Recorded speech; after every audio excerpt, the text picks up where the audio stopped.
In this 4-part series, get an inside look on the making of one of the most anticipated titles in gaming history. This is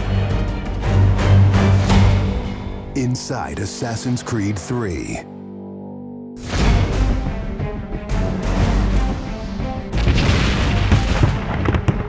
Something we really wanted to emphasize was the sheer brutality of combat in the period. We've all seen the paintings of the Revolution, and death is glorified, death is angelic, but it wasn't that way on the battlefield. It was a brutal conflict. It feels that you're constantly going through dynamic fights, and that's not something technically we could do in the past. So it was like a personal challenge on the team to say, no, I think we can do this.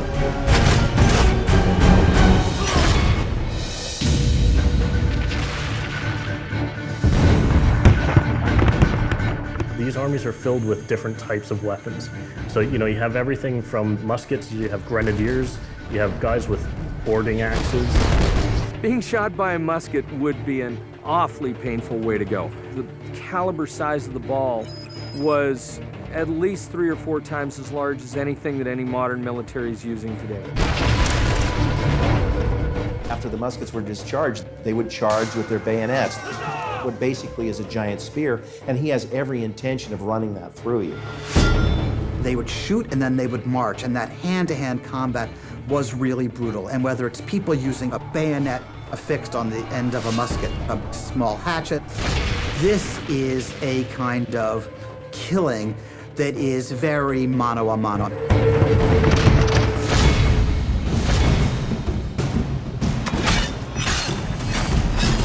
All the animations, all the weapons are brand new.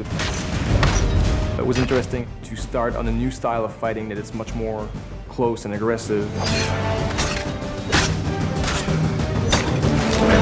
Connor's favorite weapon is the tomahawk, obviously super deadly in hand-to-hand combat. Also the bow and arrow. It fits with his native heritage and it's lethal. The rope dart, it's a real accurate Chinese tool that we found the references for that period as well. He can use it from the ground, so he can bring the enemy towards him. It gives him the ability, for example, on a tree, to hang someone from above.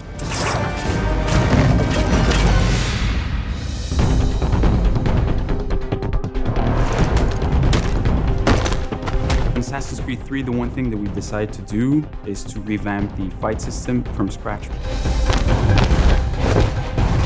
We wanted the skill in the combat in the game to be about transitioning from character to character by choosing the right moves, by performing them correctly. It allows you to basically mow your way through large numbers of people if you're good enough without stopping. What do you do if you go into a bunch of guys with muskets and they try and shoot you? So we had to figure out, can you dodge them? Can you run away? And we've added all these options, but our big one is the meat shield, where you can grab a guy and just he gets shot instead. Our mocap guys are stuntmen. We spend a long time with them rehearsing and figuring out exactly what would be the greatest choreography. We had to go through, like multiple people. Connor is trained in a very different style of fighting to the British soldiers. The close quarters flow of the combat that's happening between the punches, the kicks, and everything else is indicative of what happens in the real world.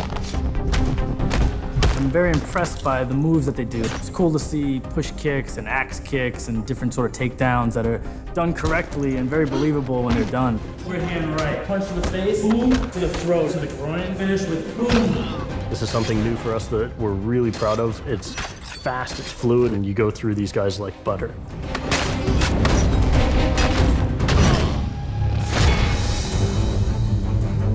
Connor is essentially the first guerrilla fighter. He's someone whose goal is always to move behind enemy lines, to pick off his target, and to escape. Employing guerrilla tactics, or what we now know today as asymmetric warfare, was something that truly was a component of the American Revolution. They learned what we would think of as guerrilla-style warfare. You sort of hit quickly and then disappear. American tactics were really frowned upon by the British because the Americans did adapt the tactics that were used by the Native Americans from the French and Indian War. The first big battle, Lexington and Concord, takes place on a New England town green. And as the soldiers march back to Boston, they are marching along a dirt road lined by stone. You know, it's not the most effective strategy, wearing your bright red coat and march through the woods while some farmer's trying to shoot at you. The Americans brought a tactic that they couldn't really cope with. They essentially took it away from the battlefield and they started guerrilla tactics.